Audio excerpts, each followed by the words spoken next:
Hello, welcome to the Imagination Factory. This is our recap of episode 18, 19, and 20, which was working on page two, refined thumbnails. So what I'm doing here is basically I want to set up that Sam is trying to ignore the door and trying to create like almost like a little nest of comfort, right? Pulling up um the bag or the bean bag chair and sitting in front of a TV, and I'm making sure that I'm putting in any object that is going to be part of the story continuing forward, right? That's really important to me, is to make sure I'm doing that. So you can see I'm starting to work on this kind of rickety looking bookcase. Yes, and this was also where we had to make sure, because we're establishing things now that also have to be in the right time and place, like how does the TV look, all that kind of stuff now that we're really seeing it, to make sure it felt like it was placed sort of in the 80s feeling. And that bookshelf became really important because it plays such a major role in the action to make sure that it gave that rickety feel. And I'm talking here about like how the eye is being led uh, in the certain direction you want it to, right? So it's a zigzag from left to right, up to down. And initially, I'd have the remote control from the 80s pointing out towards the edge of the paper, and I wanted the viewer's eye to go back to panel two, right? And so it was important for me to, I didn't see that initially when I drew it. So that's where I was kind of making sure that I got it correct.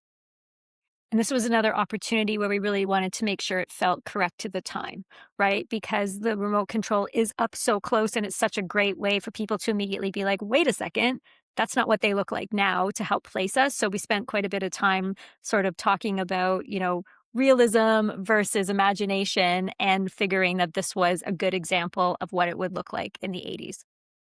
Yeah, that remote. And then this is one of the times when I'm starting to really implement uh, sound effects. I'm going to be drawing the click into there at some point.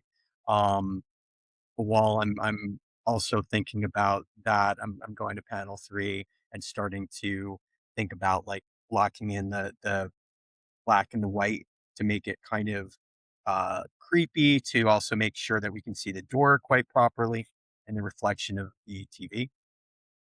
Yes, exactly. And we were really playing a lot with shadow and light on this page. So, really making that progression from page one, where things are very much, something's a little bit weird, but we're not quite sure yet, to page two, where you really see like the terror starting to come in, the concern, the something's not quite right. And seeing really close into Sam's eye was really an important thing, too, to really get that moment of Sam realizing things are off.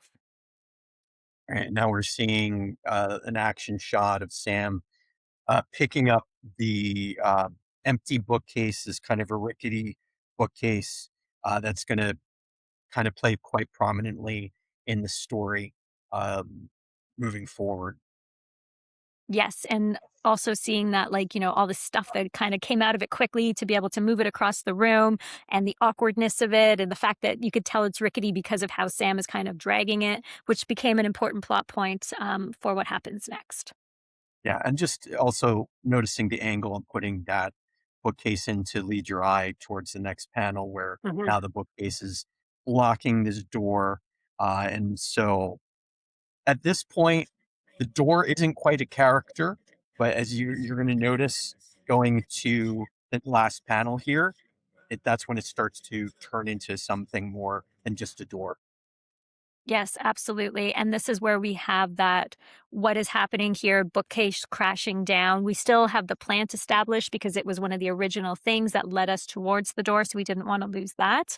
But this is where we sort of see Sam having that supernatural moment of, oh my goodness, what is going on? Nothing touched that bookcase. And we also wanted to make sure that it felt like some time had passed, right? So it didn't feel like Sam just set it up and it fell down. That's like Sam left the frame, was doing something else, and it came crashing, to make you a little bit more uneasy than it just being like, oh, well, Sam just didn't put it up straight and it fell over. We wanted it to make it feel like there was nothing to motivate that fall. Yeah, there's like things on the actual or in the bookcase or on top of the bookcase at this point. So obviously, Sam had taken that time, and then that time had passed. And so, as we were working on these pages initially, the first round, we realized the door was becoming much more of a character, and so we wanted to make sure we started planning that stuff earlier. Exactly. Well, that takes us to the end of those episodes and page 2. So make sure to catch the next episodes and the next recap for the upcoming ones.